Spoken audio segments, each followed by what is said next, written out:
You've been throwing away the one thing that could double the size of your tomatoes. Yes, that banana peel sitting in your trash right now? Gardeners 2 generations ago knew something about it that most of us completely forgot. They didn't buy fancy fertilizer. They didn't spend a dime on store-bought potassium boosters. They walked to their kitchen bin, pulled out a peel, and quietly fed it to the soil in a way that made their tomatoes swell up like they were on steroids and their potatoes multiply like rabbits underground. And by the end of this video you'll know exactly how they did it, plus 2 more forgotten tricks that most new gardeners have never even heard of. Stick around because trick number 3 is the one almost nobody talks about, and it might be the real secret behind that harvest you've been dreaming of. Hey there! Welcome back to Gentle Greens, the place where growing your own food doesn't have to drain your wallet. If this is your first time here, I'm really glad you found us.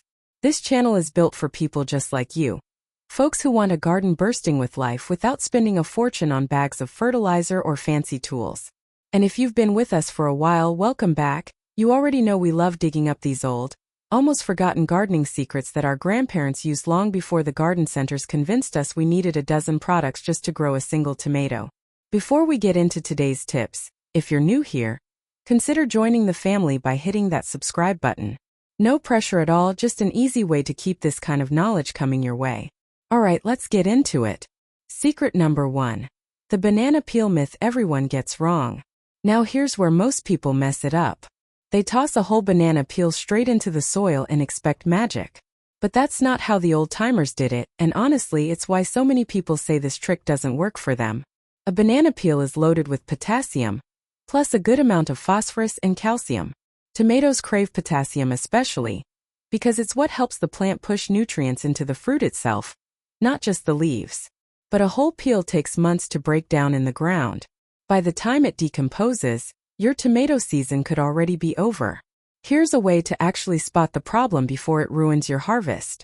If your tomato plant is short on potassium, you'll usually notice the edges of the lower leaves turning yellow or slightly brown, almost like they've been scorched at the tips, while the center of the leaf stays green. The fruit itself might also ripen unevenly, staying pale or hard in patches instead of turning that deep, even red you're hoping for. If any of that sounds familiar, your soil has probably been asking for potassium for weeks, and this is exactly the gap that banana peels were made to fill. So what did old gardeners actually do? They dried the peels first. Just laid them out on a windowsill or a tray for a few days until they turned brittle and dark. Then they crushed them into a rough powder, almost like tea leaves, and worked that powder directly into the soil around the base of the plant.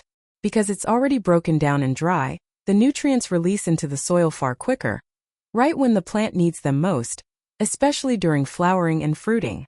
For potatoes, they did something a little different. Instead of powder, they chopped the peel into small pieces and buried them a few inches down, right where they were planting the seed potato. As the potato grows, it's sitting directly in a slow-release pocket of nutrients feeding it from below, which is part of why those potatoes came out bigger and more plentiful.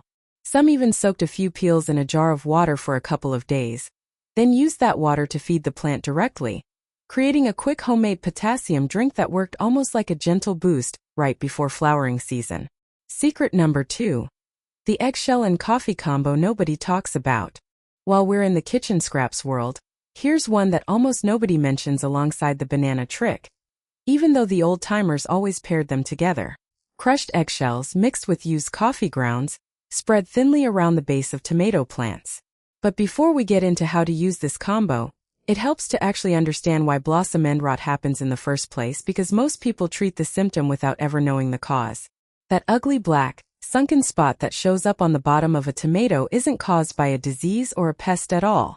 It's caused by a calcium shortage inside the fruit itself, usually because the plant can't move calcium fast enough to where it's needed, especially during periods of inconsistent watering.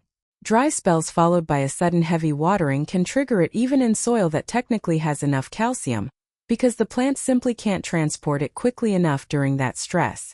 This is exactly why eggshells matter so much. Crushed eggshells break down slowly and release calcium steadily into the surrounding soil, giving the plant a consistent, dependable source rather than a sudden spike. Coffee grounds, used and cooled of course, add a gentle boost of nitrogen and also seem to keep certain soil pests away. Together, They created a kind of natural shield around the plant's roots that store-bought fertilizer simply doesn't replicate in the same way. The key here is thin layers, not piles. A heavy clump of coffee grounds can actually mat together and block water from reaching the roots properly. Old gardeners knew to sprinkle it lightly, almost like seasoning a dish, and let rain or watering carry it down naturally. Crushing the eggshells into a fine powder first, rather than leaving big chunks, also helps them break down faster and start feeding the soil sooner instead of just sitting there for months doing very little. Quick pause here. If this is already changing the way you think about what's sitting in your kitchen bin, do me a favor and drop a comment telling me which tip surprised you the most so far.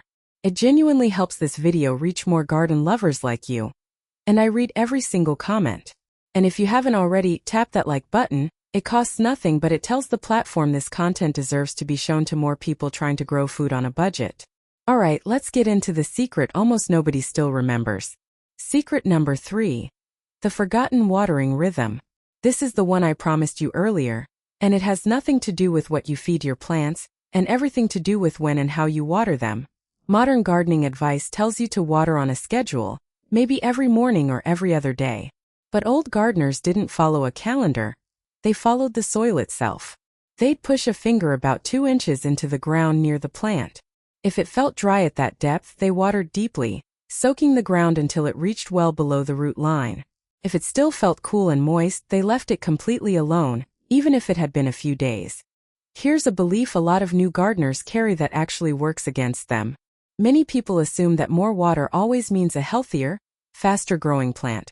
So when a tomato or potato plant looks a little tired, their first instinct is to water it more. But overwatering is one of the quickest ways to weaken a plant's root system. When soil stays constantly wet, roots have no reason to stretch downward searching for moisture, so they stay shallow and fragile. Shallow roots struggle to support a heavy plant loaded with fruit, and they're also far more vulnerable during a hot, dry stretch of weather because there's simply nothing stored deeper in the ground for the plant to rely on. Why does the old approach matter so much for tomatoes and potatoes specifically? Because both plants develop stronger, deeper root systems when they're forced to search for water, rather than being spoiled with light surface watering every single day. Deeper roots mean sturdier plants, better nutrient uptake, and noticeably larger yields by harvest time. It also happens to save a good amount of water, which never hurts the wallet either. They also avoided watering directly onto the leaves, especially in the evening. Wet leaves overnight practically invite fungal problems, something that ruins more tomato plants than people realize. Instead, water went straight to the base, early in the day, giving the plant time to absorb what it needs before the sun gets too strong. The one mistake that undoes all 3 tips. Now here's something important, because I don't want you walking away from this video, only to accidentally cancel out everything we just covered. There's one mistake that quietly undoes the banana peel trick, the eggshell and coffee combo, and the watering rhythm, all at once, and it's something almost nobody warns you about. That mistake is compacted soil. If the ground around your plant is packed down hard, from foot traffic, heavy rain, or simply never being loosened, none of these nutrients can actually travel down to where the roots live. The banana peel powder sits on top instead of soaking in. The eggshell calcium stays stranded near the surface. And your careful watering just runs off sideways instead of sinking deep where those roots are trying to grow. The fix is simple and takes barely any effort. Every couple of weeks, gently loosen the top few inches of soil around your plants with a small hand fork or even your fingers, being careful not to disturb the roots themselves. This single habit is what allows every other tip in this video to actually work the way it's supposed to. Old gardeners call this waking the soil up. And it's honestly one of the most overlooked steps in growing a genuinely massive harvest. So picture this. Dried banana peel powder feeding your tomatoes potassium right as they flower. A light dusting of crushed eggshell and coffee grounds guarding against rot and feeding nitrogen.